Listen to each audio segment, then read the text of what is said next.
Good to have you join us on Nationwide. I'm Ruth Aguele. President Bola Tinubu has directed the security agencies to provide an immediate, adequate security cover for the personnel of the Transmission Company of Nigeria in order to restore power supply to the northern states currently experiencing power outage. Minister of Power Adebayo Adelabu says while briefing President Bola Tinubu on the power supply situation in the north, after the briefing, he stated that 17 states of the north are currently in blackout due to the vandalization of the Shiroro-Kaduna transmission line, a major line supplying power to the northern part of the country. You are sure of your safety in the area. Why it has escalated to this level is because we've not been able to guarantee security of lives of those that will work there. But Mr. President has assured me that he has also instructed the NSA, the Chief of Defense Staff, the Chief of Army Staff, and Chief of Air Staff to provide the required security for the people that will fix the demolished line. The minister also spoke on reasons for incessant collapse of the national grid in parts of the country. You said 3 times. The grid actually was disturbed one time, and we deliberately shut it down the second time because of the explosion of the transformer at the Jeba plant. Before this, the last disturbance of the grid was about 4 months ago, which meant that we have been managing the grid. Let me tell you, the truth of the matter is we have old infrastructure. We have a national grid that is more than 50 years old. We have a national grid whose transmission lines are weak. The towers are falling. And the substations, the transformers are old. In fact, the transformer that actually exploded in Jeba was 47 years old. We've been trying to revamp this, to change them, but they cannot all be changed overnight. So it's like you're having a rickety car. You'll be expecting breakdown once in a while. What we continue to do is continue to manage the grid to prevent frequent occurrence of the grid disturbance until we're able to completely overhaul the grid itself. Then we'll have reliable grid. Secondly, we are working on establishing what is called a super grid, which is a backup or failover optional grid. If the national grid has a problem, there will be an alternative route through which power can be transmitted. To tackle insecurity in Africa, strong and effective institutions must be put in place. This was emphasized by the former Kenyan President Uhuru Kenyatta at the inaugural lecture of Course 33 of the National Defense College, Nigeria. The former Kenyan president, who was a guest lecturer, calls for the formation of common front among African leaders and security agencies to rid the continent of security challenges, which will promote economic activities. And the way in which they function as a collective towards the pursuit of national as well as regional objectives. To address the problem systematically, we must have some level of introspection across all layers of government and politics. By instituting reforms at the national level, we are laying the foundation to reinvent ourselves as Africans at the sub-regional, regional, and continental level. Commandant of the National Defense College, Rear Admiral Olumuyiwa Olotu, notes that personnel must prepare to improve research on the security situation in Africa and proffer practical solutions to field officers.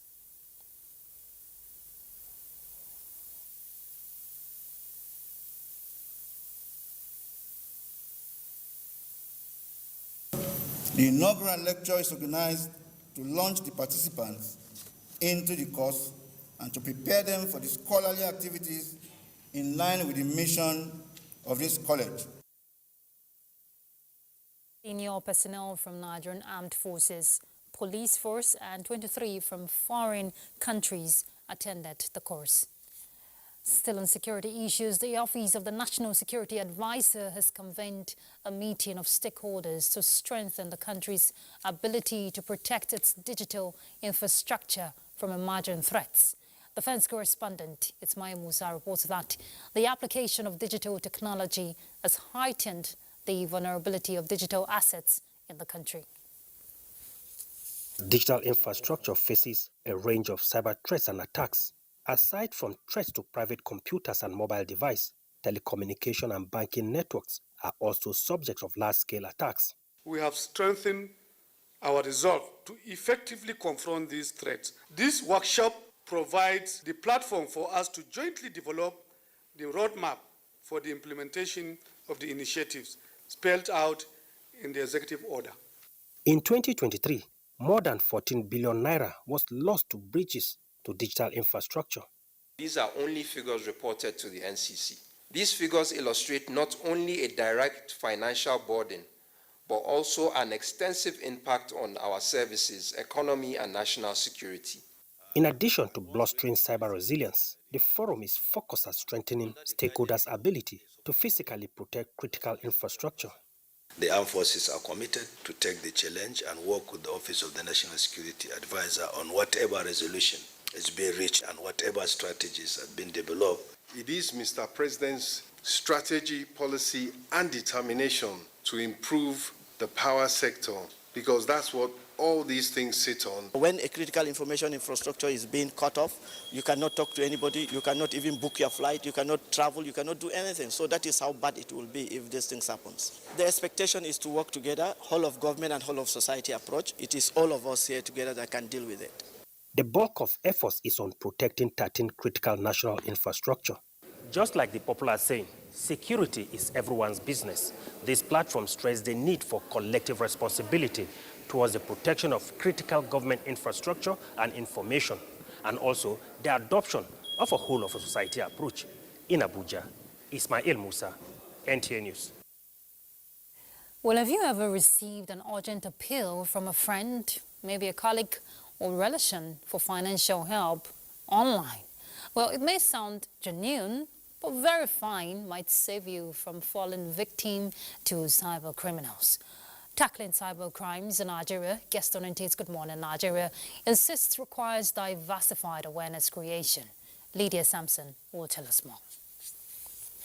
Being cyber aware is crucial to navigating the enormous opportunity provided online through the internet. These expert says will also arm vulnerable internet users to identify risk factors and suspicious unsolicited messages from cyber criminals. So for you to be a cyber expert or cyber investigator, you must have acquired the skills, that will enable you to navigate in your investigations. Don't just connect to any network, because somebody might just make that network available to lure you in order to have access to your banking codes and all. Some people even know the dangers involved and they still go ahead and do it. Parents must also educate their children who use internet for educational purposes to be aware of the risk factors and not chatting with unknown persons or providing personal or family details. You tell your children, be careful when crossing the road. You tell them, if you go somewhere and you see trouble coming, you move, Try to avoid it. So you have to also empower them, because at the end of the day, whatever your child does, especially for a man, for example, they bear your name. Developing a dynamic ecosystem for everyone to take responsibility to make the cyberspace secure for all users, the guests say, must be prioritized. They suggested having a societal conversation to figure out how social media can be monitored, drawing boundaries. In Abuja, Lydia Sampson, NTA News. Military religious institutions must strive to promote mental resilience and emotional well-being among troops. Chief of Army Staff, Lieutenant General Taurid Lagbaja, gave the advice in a message to participants of the Directorate of Islamic Affairs, Nigerian Army Annual Training Conference in Abuja. Olajide Bello reports. While they toil day and night their constitutional responsibility of defending the nation's territorial integrity, the Nigerian Army, led by the Chief of Army Staff, Lieutenant General Taoreed Lagbaja, cater for the well-being of personnel for optimal performance in the discharge of their duties. This time around, the Directorate of Islamic Affairs is charting a new course by imparting Quranic principles and prophetic wisdom to strengthen warrior ethos among troops.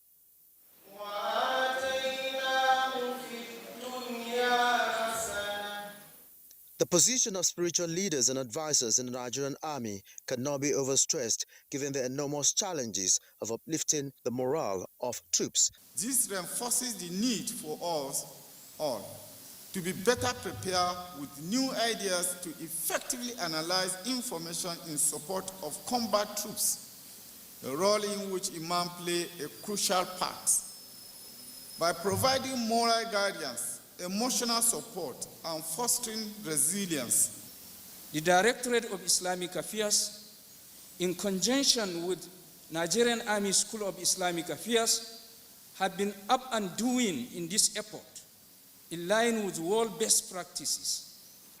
The theme for the training is enhancing Nigerian Army personnel effective performance through authentic Islamic teachings and warrior ethos within a joint environment. Olajide Bello, NTA News.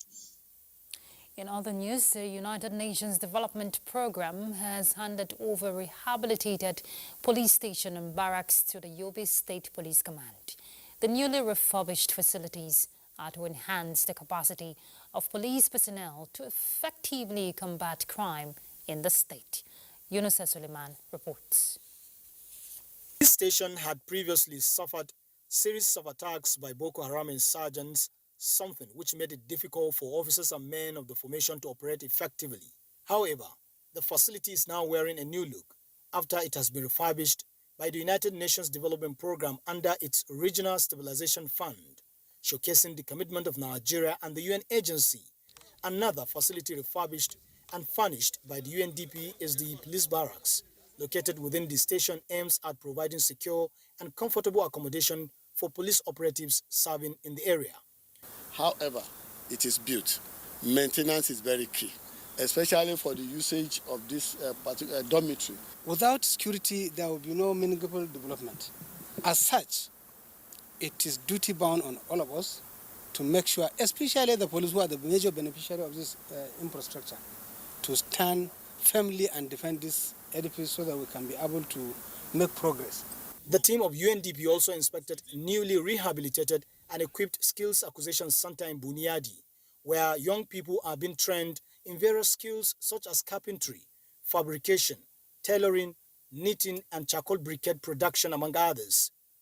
In the Matru, Yunusa Suleiman, NTA News. 150 junior civil servants in Akwa Ibom State are now landlords, courtesy of the state government. Our correspondent, Kelvin Samuel, reports that this is in fulfillment of Governor Umo Eno campaign promises. We join Kelvin now, who is standing by in Uyo, to give us more insight on how impactful this will be for the civil servants. Very credible. The governor himself was there from the beginning to the end, and the entire forms were gathered together in a particular place where it is stirred. And after stirring, somebody will be called from the crowd to come and pick one form. Any form that is picked belongs to a person, and any name on that form becomes the owner of an apartment in the Grace Estate. And also talking about whether they've started parking in, as you can see, we are live at the Grace Estate, and from the look of things, the people are yet to park in. Even though the governor had directed that 2 weeks after that event, their keys should be handed over to them to start parking into their apartments. But from the look of things, they are yet to do so. Now, talking about the next line of action of Akwa Ibom State government to this effect, the governor has already embarked on what he calls compassionate homes. This is a 200 series of fully equipped homes for the poor and vulnerable across the 31 local government areas of the state. The governor hopes to complete these 200 different buildings and hand over to the beneficiaries between the beginning of his tenure to the end of the second year in office, making 100 houses per year.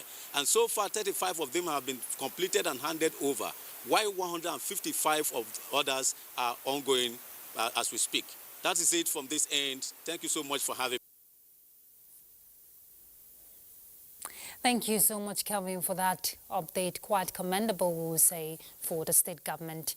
In other news, President Bola Tinubu congratulates Olori Onikekpo Akonde as she joyfully marks her 80th birthday tomorrow. In a statement by his special advisor on information and strategy, Bayo Onanuga, the president describes her as a true pioneer who became Nigeria's first female Minister of Industry and the second female president of the Lagos Chamber of Commerce and Industry.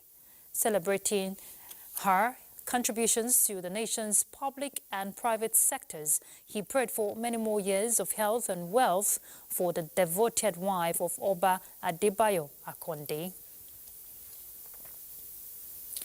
Founding members of the Women Trafficking and Child Labor Eradication Foundation, WATCLEF, is 25 years of impactful service and founding members of the organization. Well, that's what they're celebrating, and stakeholders promise to do more. Amina Baba Suleiman reports on the celebration.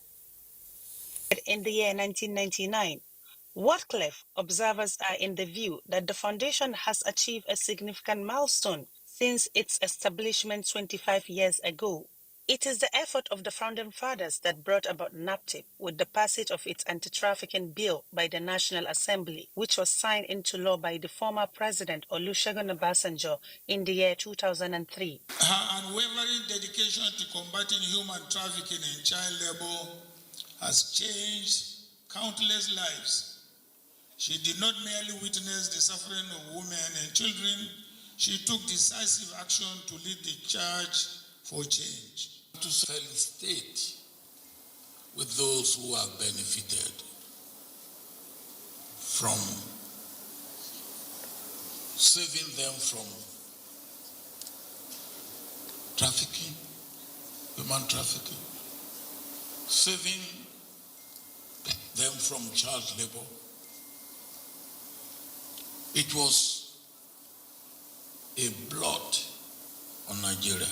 Amina Titi Abubakar, the initiator and founder of WATCLEF, emphasized the critical need for continued collaboration among stakeholders to tackle the increasing challenges of trafficking confronting Nigeria and beyond. To me, I figured out that all forms of sexual exploitation are incompatible with human dignity. We fight to save animals.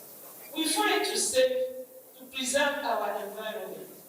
We fight drug trafficking. We fight currency trafficking. Why not fight to safeguard and preserve human dignity? Human trafficking and child labor. I'm deeply honored and delighted to be speaking to you about the issue that affects all of us, together with our differences in status and background. Nigerian First Lady Oluremi Tinubu, represented by the wife of the Vice President, Nana Kashin Shettima, delivered a heartfelt message congratulating the founder of WATCLEF. The issues of trafficking and child labor are painful realities of women and children, who are often the most vulnerable to this menace.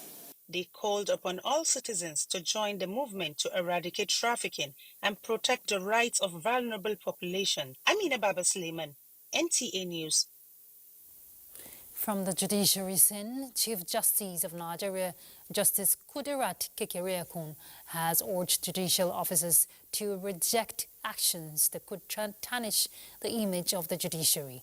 The CJN gave the charge in Abuja at the opening of Batch B induction course for newly appointed judicial officers of the Superior Courts of Record.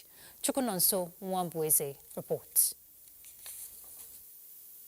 Converged here at the National Judicial Institute, Abuja, for the Stream 2 of the Institute's 2024 induction course for judicial officers of superior courts in the country are the newly appointed judges of the Federal and State High Courts, National Industrial Court, caddies of the Sharia Courts of Appeal, and judges of the Customary Courts of Appeal.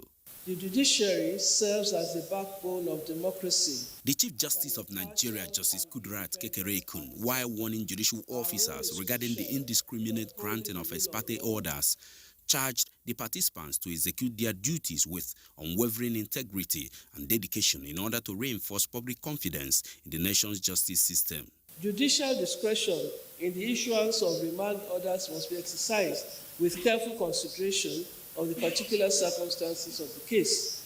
We must remain conscious of our control over our courts and uphold this responsibility with firmness and prudence. The correlation between judicial efficiency and capacity building is one that cannot be overemphasized.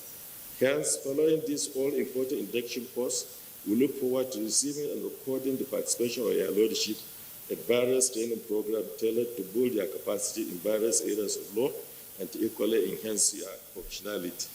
With the theme, repositioning the course for better justice delivery, the induction course is specially designed to indoctrinate his lordships in the peculiarities of the higher bench, as well as to familiarize them with the art and craft of justice delivery pertaining to their new roles.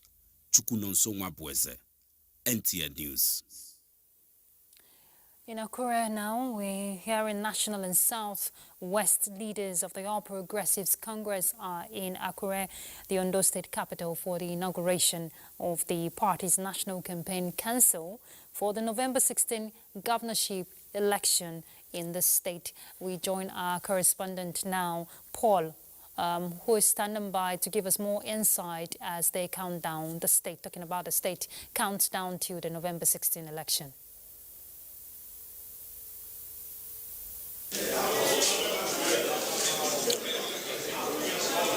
We are at the International Culture and Event Center,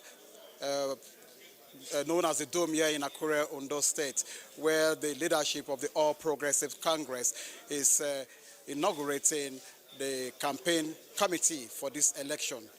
Well, what they've done so far is that the governor of Lagos State, who is also the chairman of the Southwest Governors Forum, has been given the mantle of leadership to oversee this special national assignment. He is to be assisted by the immediate past Deputy Secretary, the immediate past Deputy Senate President of the outgoing Senate. That is talking about Ovie Omoagege, who is acting as the Secretary of the committee. They are to synergize with the campaign committee at the local level here in the state to ensure that they go through the campaign process with a view to emerging victorious come Saturday, 16th November 2016. We also have other members and subcommittees that have just been inaugurated by the national chairman of the APC, talking about Alhaji Umar, Abdullah Umar Ganduje. That is what they just done now. And the governor of the state, who is also the candidate of the party, has given assurance for better leadership going forward after the elections, with plans to consolidate on its policies and programs so far. All right, Paul, thank you so much. I'm sure the people are anticipating a better election going forward. Thank you, Paul. From Akure, we cross to Lagos to join Adeola. She'll bring us our next set of reports. Adeola. Q. Ruth.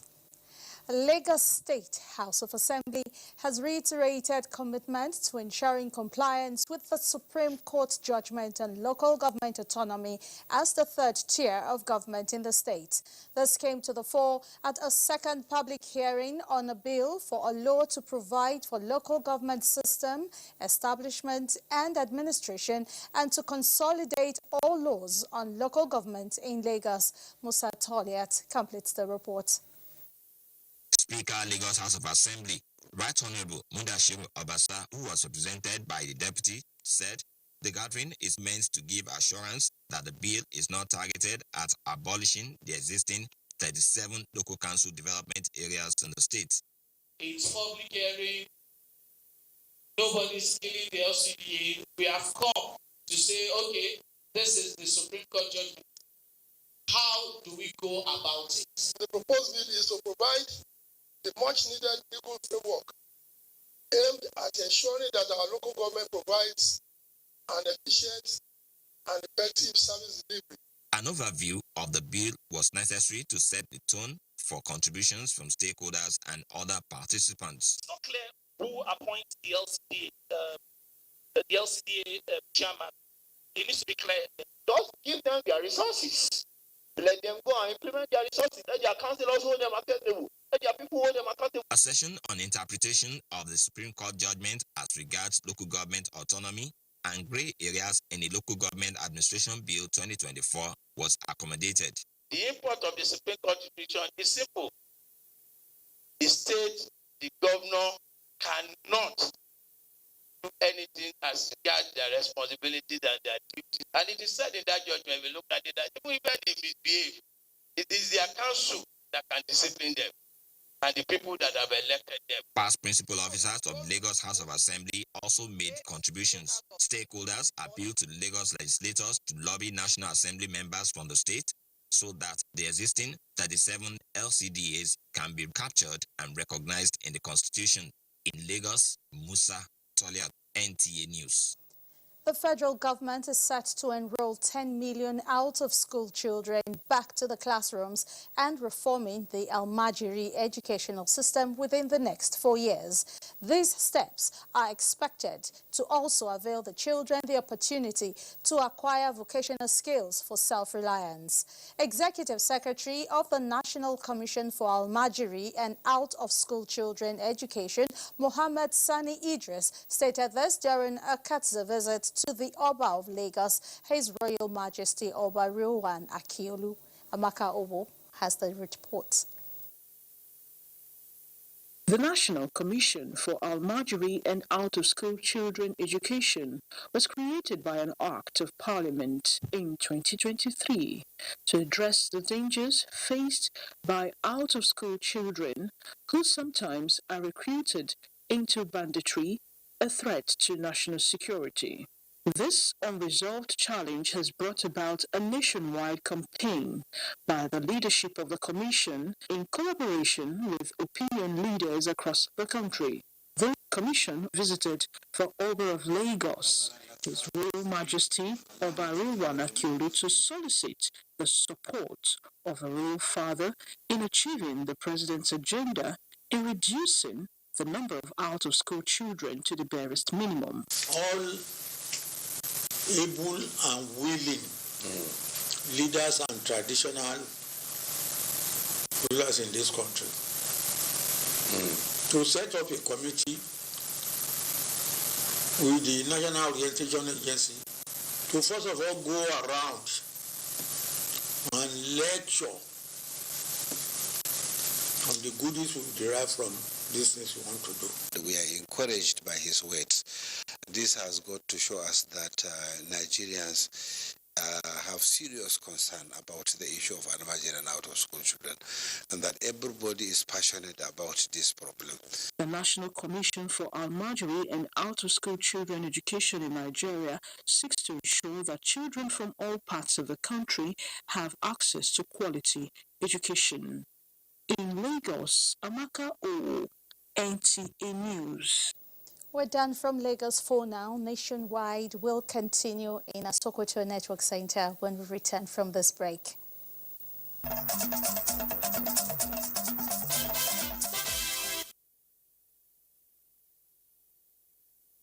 Join us in Sokoto. The Nigerian Customs Service Kebbi State Command has handed over confiscated items with a duty-paid value worth 350 million naira to the concerned authorities. Jafar Yusuf Ilo was at the handing and taking over in our reports.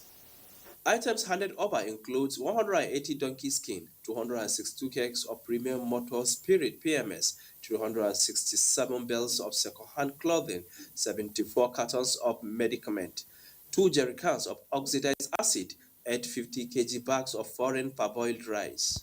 Controller Ehanacho Ojike reiterated his command's commitment to bring unlawful businesses to the barest minimum. Even when they get to the market, their sources, we still go after them.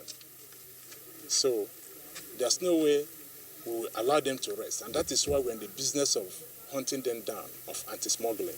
The National Drugs Law Enforcement Agency and Nigeria Agricultural Quarantine Services were also on ground to receive seized drugs and donkey skin respectively. Exportation of donkey skin is prohibited because donkeys in Nigeria have been declared endangered species. As a result, they cannot be allowed for exportation. My appeal for those people is to stop and to come to our office and follow the right channel. If they want to go into manufacturing, if they want to go into importation, there is a right procedure of importation of drugs. So let them come to our office and look for the right channel and the right means how to go into drug business. All the agencies involved are more determined to collaborate with each other with a common goal to rid the economy of miscreants shortchanging the economy. In Burunkebi, Japari Sobilo, NTA News. The National Orientation Agency, NOAA, National Value Charter is to promote the spirit of patriotism, shared values, and guidance towards the united, prosperous, and just society. This came to the fore at a town hall meeting in Sokoto organized by the agency on the national anthem and national value charter. Dalat Abdullahi reports. The nationwide campaign is aimed at sensitizing the people on government policies and programs initiated to bring succor to the citizens. These include the interest-free students' loan targeting over 20,000 students, President Compressed National Gas Initiative CNG, Nigerian Youth Investment Fund NYIF, agriculture and food security initiatives, among others. Declaring the meeting open, the Director General National Orientation Agency NOAA, Lanre Isa Onilu, represented, says the campaign is going on in all the 36 states and the FCT Abuja, as well as the 774 local government areas across the country. The National Identity Project tagged 747 and the Citizens Code are critical in redirecting the people, irrespective of diverse backgrounds, toward a greater Nigeria. To encourage the citizens also to love one another, ensure it's patriotism, and tolerate one another as citizens of Nigeria. While bearing the minds on the qualities of good citizen, the stakeholders advocate peaceful coexistence among Nigerians for the development of the country. In Sokoto, Dalhatu Abdullahi, NTA News. And that's all from this end for now. It's now back to Abuja for more on Nationwide. Thank you very much, Sadia. All right, we join our correspondent now, Onatu Yakobo. He's at Sabon Lugbe here in the Federal Capital Territory. I'm sure you're aware of a building collapse in that area yesterday. Onatu, I can see you. Yesterday, we got confirmation of 10 persons confirmed dead. What are your findings, going by your updates? Well, thank you, Ruth. As the situation where, as at yesterday, the FCT Police Command, who, of course, is an established state actor in situations like this, readily issued a press statement through the command's public relations officer, Superintendent of Police Josephine Ade, who indicated that as at afternoon yesterday, the search and rescue operation was still on, and that two fatalities were confirmed, while 5 as at then had been rescued. The official record as at that yesterday afternoon, from what I gathered on arrival to this location, of course, across the road from the other side, across this gully from the other side, is the area where the incident happened. What I gathered on arrival was that on the close of the operation as at yesterday evening, there wasn't any other rescue of human being or any other person trapped underneath the rubbles of the demolished structures. So, by and large, on official ground, I think the records of those who are affected still stands at what the statement police issued yesterday as a state actor in management of such situations. For now, that is the situation. But on arrival here, in fact, part of the reason why I had to pull out from far back as the foot of the mountain behind me there is where the operation took place. On arrival at that location, in fact, on our driving towards the area, the intelligence I got from some locals informed us that the area is not safe. The reason being that since the since the search and rescue operation closed, members of scavengers colonies took over control of the place, scouting for, of course, metal resources around the demolished estate. So, in fact, part of what I gathered on arrival here is that there has been fracas between them over the control of the resources around the area. So, by and large, for now, the area is a bit frenzy for security reasons. The people living advised that being a state establishment, we shouldn't risk going in there. So we had to pull out for safety and then look for a safe location to establish the situation around here. But for now, the search and rescue operation has closed, and the state officials have evacuated the place on close of the search and rescue operation to confirm that nobody is stuck under the rubble of the structures. All right, Onotu, thank you for that detailed update. We'll definitely keep up with developments as they unfold, and please stay safe out there. Thank you. All right, our correspondent there from a part in the FCT. Senate Ad Hoc Committee witnesses illegal mining activities within the premises of the National Iron Ore Mining Company in Itakpe, Kogi State, during an on-the-spot assessment visit. National Assembly correspondent Isa Mohammed will tell us more. The visit to National Iron Ore Mining Company, Itakpe, a critical component in the development of the country's iron and steel sector, was part of an investigation. Our expectation is to see this place producing. A heartwarming story from the mining factory is that the plant, when revived, has the capacity to produce raw materials not just for Ajakuta steel production, but also viable for other revenue-generating activities, the committee says. Clear to me that given the challenges of Ajakuta at this point, that this place can actually function whilst Ajakuta is being put together. And I tell you why I say so. The product of this Niogam is something that the entire steel industry utilizing. What we should take positively is that the natural resources are still on ground. They have not been destroyed. So that means all we need to do as a country is put our heads together, put our acts together, and intentionally begin to resuscitate and revive the steel industry. An unexpected aspect of the tour was the committee's citing of illegal mining activities in the forest within the grounds of the mining company, as the absence of perimeter fencing makes it easy for trespassing.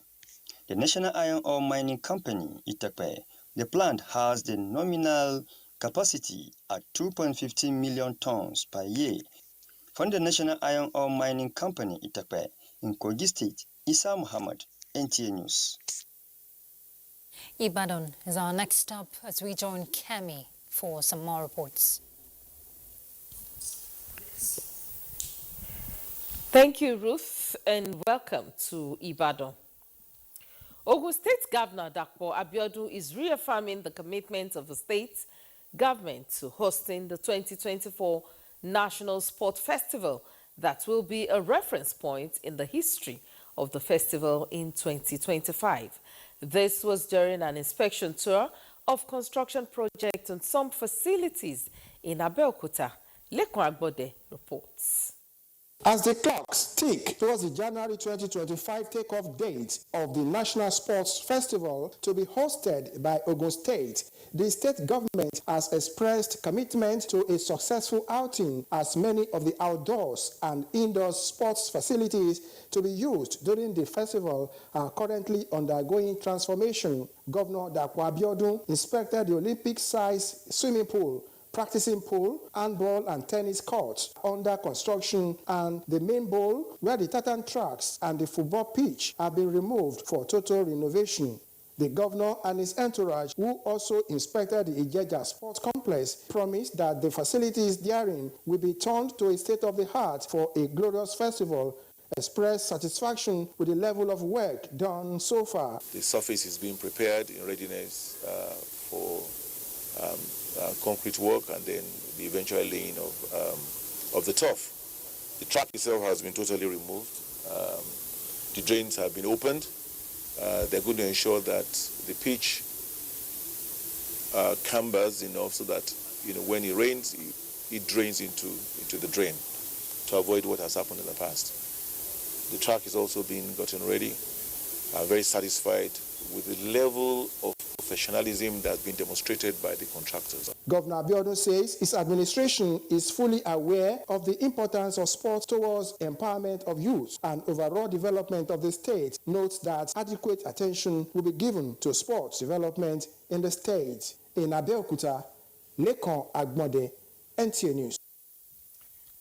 The National Orientation Agency has launched a campaign for National Identity Project with the aim of instilling spirit of patriotism among Nigerians.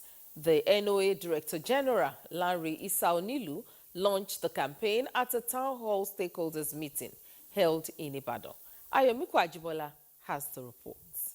Educating the gathering on the need for Nigerians to embrace National Identity Project, which focused on integrity, hard work, discipline, patriotism, and respect for diversity, the NOA Director General noted that these are the core values and principles that binds Nigerians together as one nation. He therefore urged participants to spread the message to their members, as this will help them to believe and have trust in the renewed hope agenda of President Bola Tinubu's government. Our core values have been grossly eroded, and NOAA saw that this is a huge gap, and if we don't embrace our core values, we will not achieve the type of Nigeria that we want to achieve. For the country to go back to the stage of economic prosperity, hard work is a virtue that we used to have.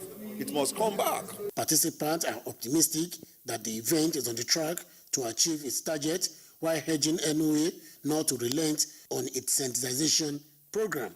We are talking about change. We're supposed to change, so let another person to be changed. Highlight of the event was a display of drama involving the three major ethnic groups to convey a message of national identity and its role in fostering social cohesion and economic growth of a nation.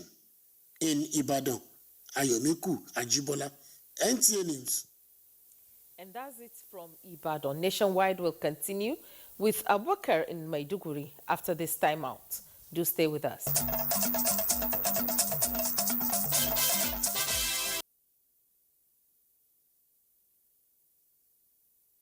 Hope you are still there.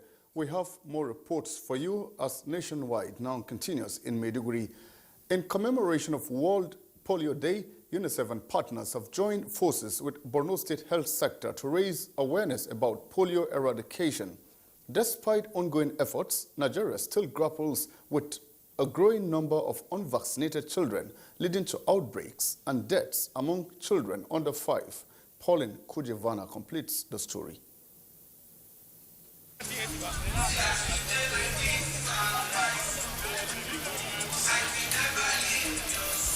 Borno State Ministry of Health, Primary Health Care Development Board, UNICEF and other humanitarian partners staged this roadwork to highlight global efforts towards eradicating this preventable disease called polio. UNICEF Chief of Maiduguri Field Office, Dr. Jarida Barukila, emphasized the importance of routine immunization services for newborns and children under 5 against childhood diseases like polio, measles, and tetanus. Most importantly, also today we are launching a song called No More Zero Dose.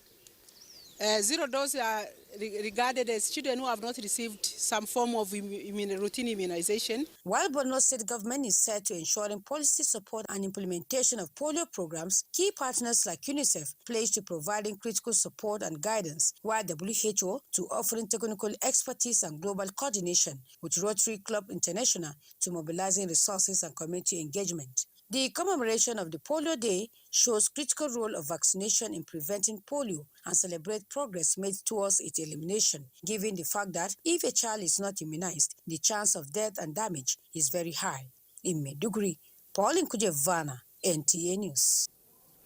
Away from that, now to tell you that the recent flood disaster in Maiduguri and its surroundings has severely impacted the dignity of humans, particularly in terms of social, economic, civil, and political rights.